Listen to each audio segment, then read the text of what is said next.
staff members who were just being paid 30 cents as the back payment. Like there was very, very small issues, but then that all makes up $2 million, right, of outflow for the business. I know it's crazy, but and that's what happens when the audit takes place. It goes, granular and right into all the problems. Welcome to another episode of The Unicorns. This is the podcast series where we tell the stories of high-growth startups, scale-ups, and founders who are changing the game. In this episode, we're diving into one of the most pressing issues facing Australian businesses right now, wage compliance. With wage theft scandals making headlines and fair work crackdowns ramping up, the need for simple, smart solutions has never been greater. There's no doubt there's a lot of confusion in the market about what to do and how to stay on top of everything. Enter Subi. It's a fast-growing business that's turning this compliance headache into a competitive advantage. Subi helps employers navigate Australia's complex award system, automating the heavy lifting and protecting businesses and workers alike. Joining me today is Max Moran, the co-founder and CEO of Subi. We talk about the origins of the platform, why so many businesses are getting wage compliance wrong, and how Subi plans to lead the charge in fixing it. Let's get into it. Max, welcome to the Unicorns. Thank you. Great to be here. Okay, tell me about Subi and where did the idea come from? So Subi is a wage compliance platform. So think about it as your automated in-house wage compliance solution, which basically means we've built a piece of technology that allows you to sync all of your payroll data, your time and attendance data, sync that up with modern awards, job descriptions, contracts, everything that you'd need to run wage compliance, puts it all into the Subi system, and then we spit out an automated report to tell you if you're wage compliant or not.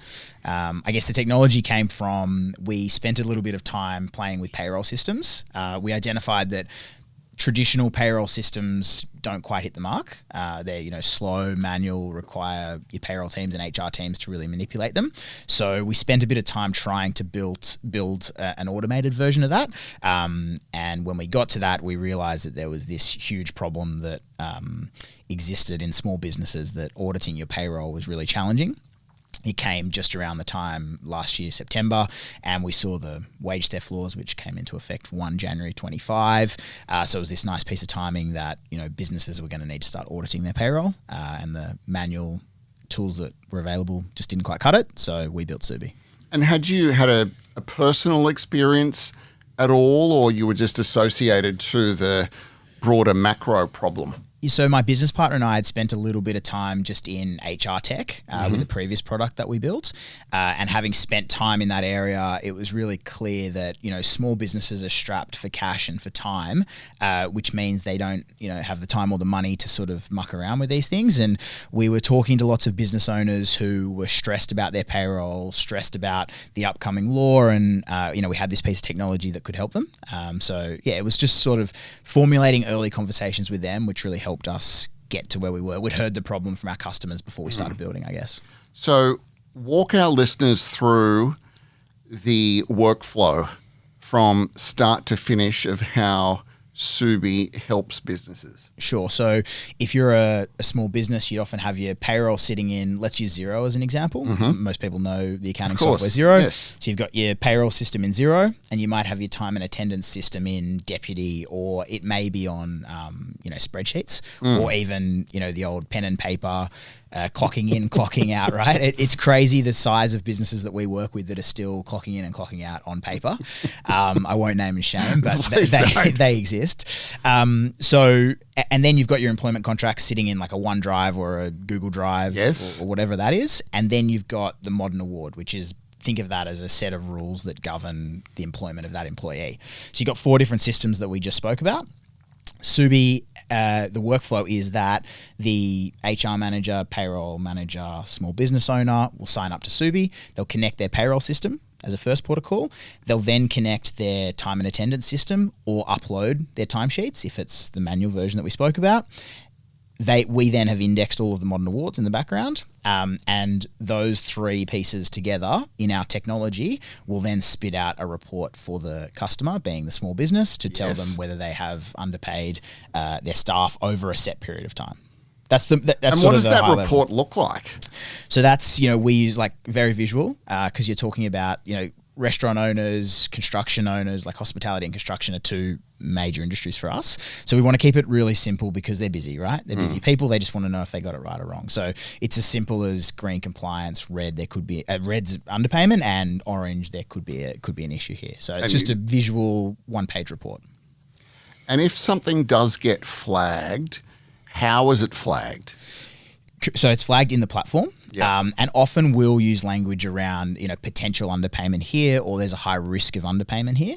And then we suggest that they go and speak to their accountants, their lawyers, to go and have that remediated. And, we're like a first line of defense. Okay. So what we're saying to the HR teams is, think of us as your friend before internal audit find this.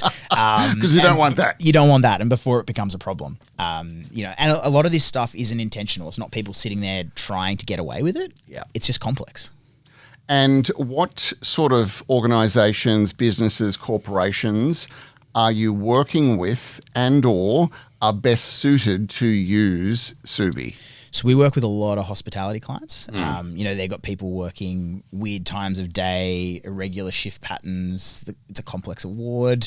So if you think they're the two sort of ideal customers, so complex award structures and irregular shift patterns, that's where we see most of the work coming through. But we also work with law firms and accounting firms to help them speed up this process. One of the issues that we identified early, just sort of stepping it back, is audits are long processes and they can be very costly to the client. So clients, especially small businesses, can be scared to go and ask a lawyer to do an audit because it can cost them tens of thousands of dollars.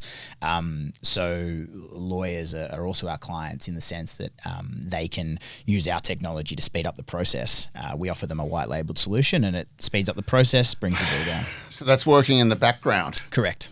So they have even more expertise, but they're relying on your expertise. They're relying on our technology, Yes. And we're letting them do the heavy lifting legal work and we're just providing the tech. So what about the awards? Because you mentioned that they're complex. How often are they changing, being updated, making it more difficult for Subi customers to stay on top of everything? So there are often small changes to the awards. It was in the early 2000s that the last, full award change was done to all. There's over 120 modern awards that businesses need to be compliant with. But they do update regularly and often around end of financial year. So often that's when we'll see customers come to us and say, hey, we got a notification from Fair Work saying the building and construction award's been updated. Can we have a chat? Because we need to make sure that everything's in order for next year. So they do change regularly, regularly-ish, I would say, but it's more just keeping on top of it that's the challenge for the clients. And who's responsible for being compliant, staying on top of things, making sure they're getting it right? So the ultimate liability sits with the directors of the business. So as of January 1, as you said, around the wage theft laws, directors are now personally criminally liable for an intentional underpayment, but even if it's unintentional, it doesn't stop the civil penalties taking place. So it's the director that's liable. But, that's the challenge too. Like we speak to, multiple businesses who don't actually have a designated person who's in charge of that. Obviously, the board's told them to get it right. And the CEO said, every now and then, are we making sure this is right? But no one's in charge of this. So, one of the things we say to the businesses is put someone in charge. Give someone Subi, obviously, to fix this process internally, but have someone oversee that process and really own that. Have you come across a situation where there's been a breach and no one within that particular business has been responsible for keeping the business compliant? Look, we sort of focus on what they can do going forward once there has been a breach, but often people don't want to put their hand up for those sort of things, which is why, the more tools they can use like Subi, the easier it becomes for them to make sure it doesn't happen in the future. Why is it that manual payroll systems just don't cut it anymore? Because it's exactly that, manual, right? And it's like anything, when humans are involved, there's human error that can take place. And, that's why we see that it just doesn't work. The manual element of the traditional payroll systems is where people can, get mistakes. Like it's as simple as maybe entering a digit in the wrong spot, someone forgetting to update someone's pay classification when they've changed job descriptions over a 12-month period. There's a lot of different things that need to take place. And if one step in that process is missed, then, it can unravel a whole bunch of issues. Because it can't be easy if you're running a small restaurant and you've got a bartender on one award and you've got a server or a waiter on another award and the chef's on something entirely different. Yeah. And they're working different hours and they're juggling multiple roles at different times of the day and night.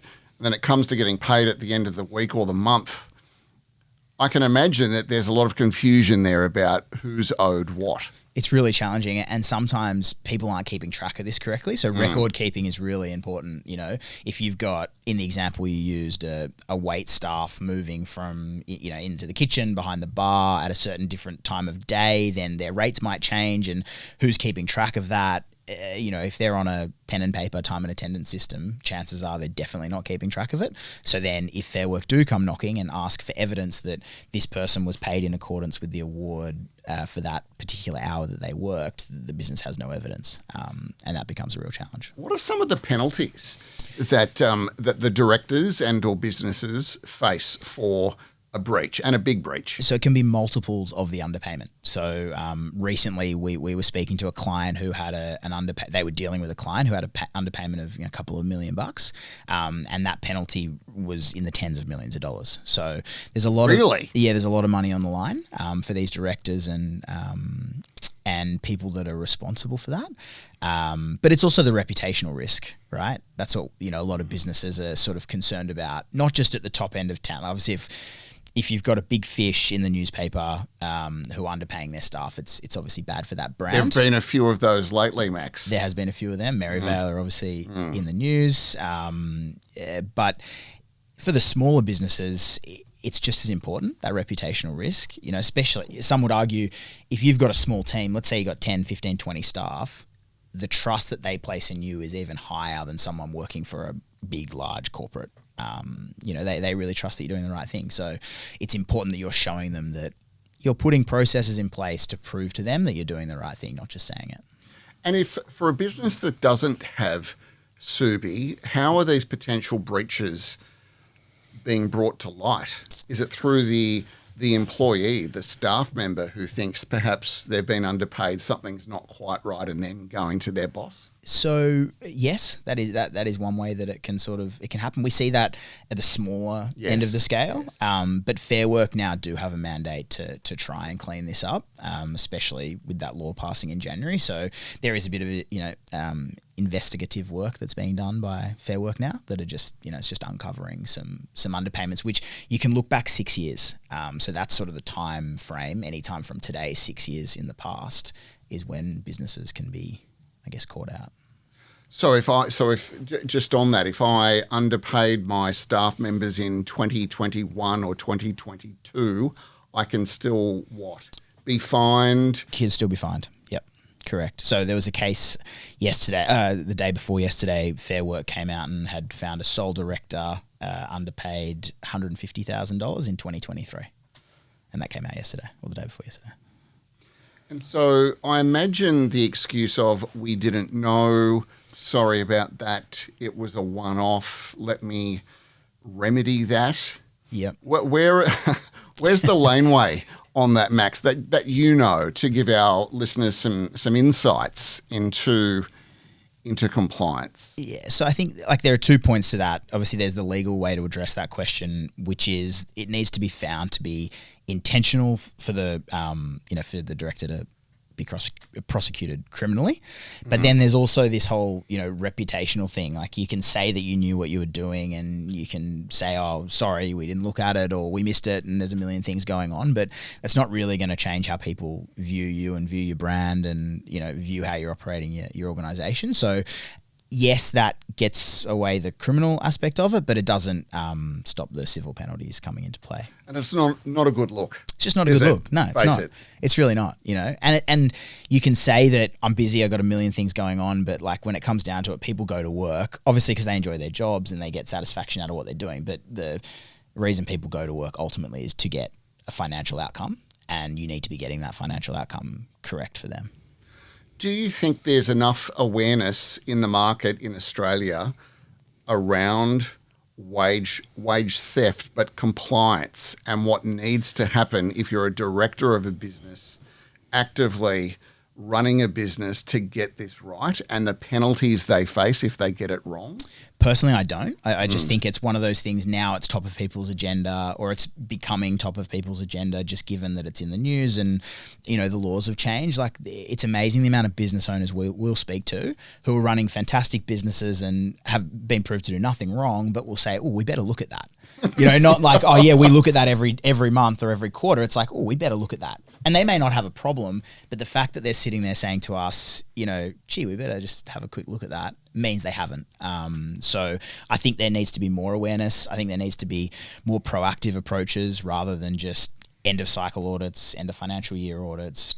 When you buy or sell a business, there needs to be a more regular rhythm to when people are doing these audits. And I can only presume, Max, that if you're a business and you're using Subi, you're only 1 month away from getting it right, because at every month you're getting a report saying, hang on a minute, you've been flagged, there's a potential issue, check it out.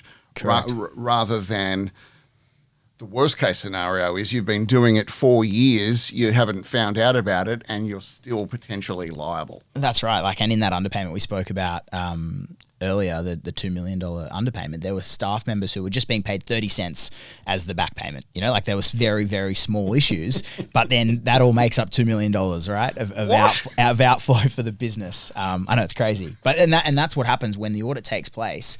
It goes, granular and right into all the problems. So how do small businesses in Australia stay on top of all of this?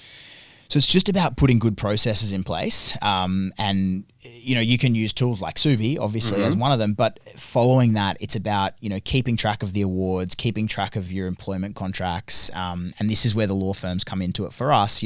We've got a great network of law firms that we work with, and we suggest to our clients to work with to make sure that your job descriptions are compliant. If that person was a classified electrician number 1 when they first came in, and now it's 4 years down the track, what classification are they? Is their job description up to standard and matching that classification, as well as their employment contracts? There's a whole bunch of things that businesses need to do to stay on top of it. And probably not thinking about. And just not thinking about, right? We're also suggesting and having early conversations with boards and boards of directors and saying, is there a simple report you can put in your board pack? You don't need to see the audit. You don't need to see where the mistakes were or weren't, but just a green tick that says this business is payroll compliant as of this date. And is that something you'd like to see every quarter? When you talk about jail time for directors, there's not many directors that are saying, no, we don't want that. It sharpens the attention. That's right. I would have thought around the boardroom. That's right. Exactly. So tell me about the business more broadly. You're in market only in Australia at the moment? At the moment, only in Australia. Yeah. Okay.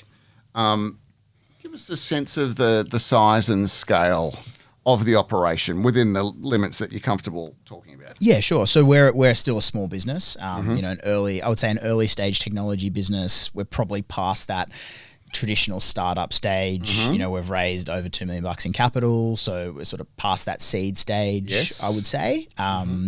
Turning over revenue, so post-product, post-revenue, in-market, early customers. I would say our go-to-market phase 1 has been completed, which is the director law firm, accounting firm, consulting firm that we spoke about with that white labeled approach. Yep. So helping them improve the efficiency with their clients, and now it's about moving into the small business market and going direct to the customer, which is what we're doing now, and having some early success there, which has been good. How are you finding those conversations? Well, that's where the unlock's been, right? Because that's where the pain point is really happening. Obviously, we were seeing it, in the law firm angle through their clients, but now we're really experiencing it, and we're speaking to small business owners who are going like, "This is fantastic. I would love to just put this into my payroll system every month, every quarter, whatever their cycle is."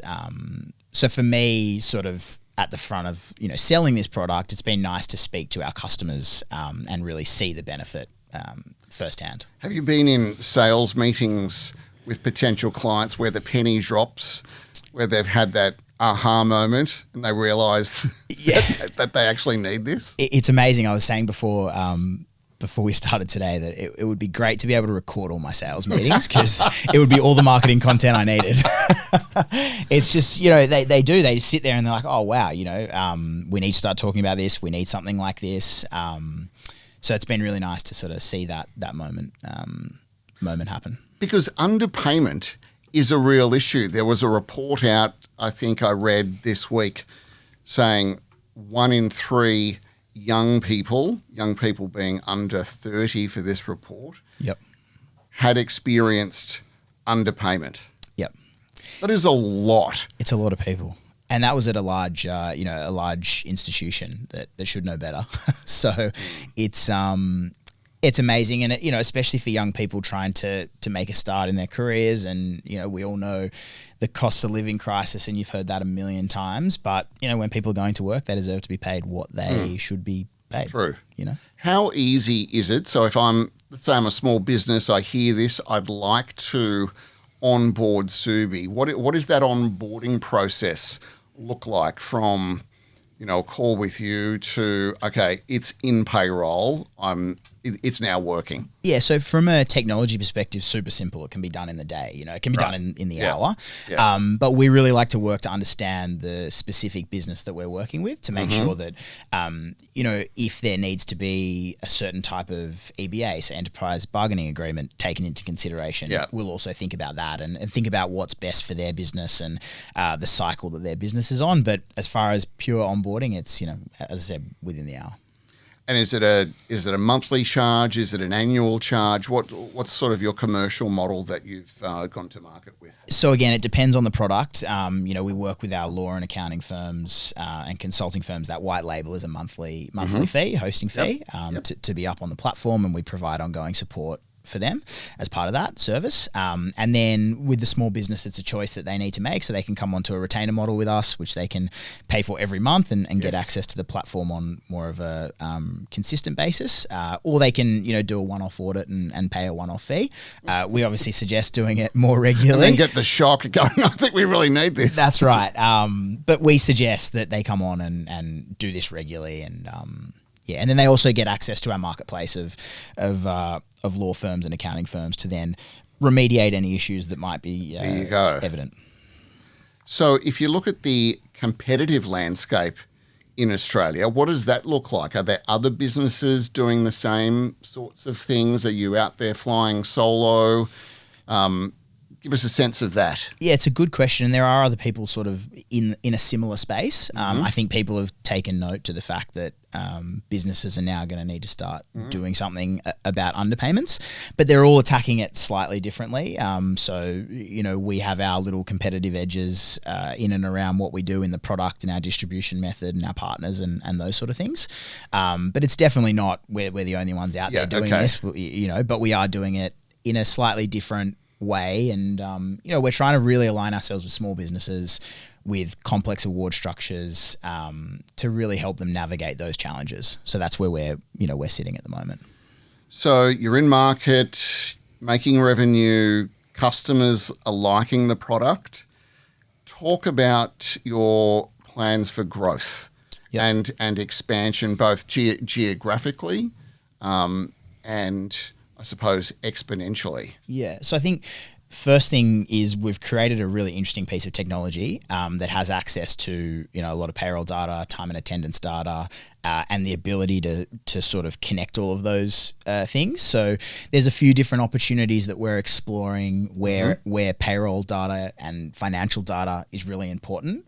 So, if you look at transactions as an example, so in the M&A process, there's a few use cases there that we're exploring. So I think that's like a horizon 2 for us from a product perspective. And then I think America's an obvious market, and everyone sort of in Australia says, oh, we're going to America and, or we're going to the UK. But I think for us, sometimes you never hear from them again. Yes, that's right. Yeah, it can be a long path. And I think that's it, right? We're really still focused. On the plane. They're still there. I think like we're really focused on Australia and nailing that. Yes. And we've got a clear sort of, clear vision for what that looks like, and then we'll reassess the next market when the time's right. And but I don't think from what we've heard and what we've learnt, you can't just roll out that playbook in America. So it'll be a new business case and a lot more planning and capital and all those sort of things. A final question for you: if you're a small business owner, you're listening to this, you're interested, what's your advice to them? Yeah, so just first advice is get some processes in place that are helping you resolve these issues. And then obviously there's heaps of information on our website around underpayments and the risks, and some checklists that you can put in place that are totally free, and that you can just sort of go and have a look at, dip your toes in, so to speak, and then contact us if you do want to proceed and fix any issues that might be there. But outside of that, just stay proactive about this stuff and ask questions if you don't know the answers. Max Moran, co-founder and CEO of Subi, thanks for joining us on the podcast today. Great to get your insights, and we wish you well in the future and everything that you do. Thank you. Thanks, Justin. Appreciate it.